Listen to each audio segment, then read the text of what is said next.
எல்லாரும் ஆவலுடன் எதிர்பார்த்து கொண்டிருந்த தேர்தலோடைய தேதி வந்து கடைசியா சொல்லிட்டாங்க. ஏப்ரல் 24ஆம் தேதி 5 ஸ்டேட்டுக்கான சட்டமன்ற தேர்தல் வந்து நடக்க போகுது. இந்த தேர்தல் நடக்கிறதுல வந்து 5 டேர்ம்ஸ் அண்ட் கண்டிஷன் சொல்லியிருந்திருக்காங்க. இந்த 5வது டேர்ம்ஸ் அண்ட் கண்டிஷன் தான் ரொம்ப ரொம்ப இம்பார்ட்டன்ட். நாங்க தேர்தலுக்கு வந்தா இலவச பஸ் விடுறோம், நிலம் தரோம், வீடு தரோம் அப்படின்னு சொல்லியிருப்பாங்க. இது எலெக்ஷன் தேதி வந்ததுக்கு அப்புறம் வந்து எந்த ஒரு புதிய திட்டத்தினுடைய அறிவிப்பையும் சொல்லக்கூடாதுன்னு சொல்லியிருக்காங்க. ரெண்டாவது என்னன்னு பாத்தீங்க அப்படின்னா, தலைவர்களுடைய சிலைகள் வந்து நம்மளோட ஊர்ல எங்கேயாவது இருந்தது அப்படின்னா அது முகங்களோ இல்ல முழுசமையோ வந்து அதை மூடி இருக்கணும் அப்படின்னு சொல்லியிருக்காங்க.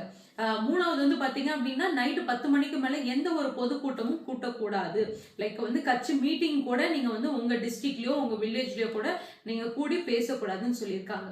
நாலாவது பாத்தீங்க அப்படின்னா எல்லா ஊர்ல இருக்க டிஸ்ட்ரிக்ட்னுடைய என்ட்ரன்ஸ் பிளஸ் எக்ஸிட் எல்லாத்துலயுமே வந்து செக் போஸ்ட் வந்து 24 ஹவர்ஸ் வந்து ஆக்டிவ்ல இருக்கணும்னு சொல்லி இருந்திருக்காங்க.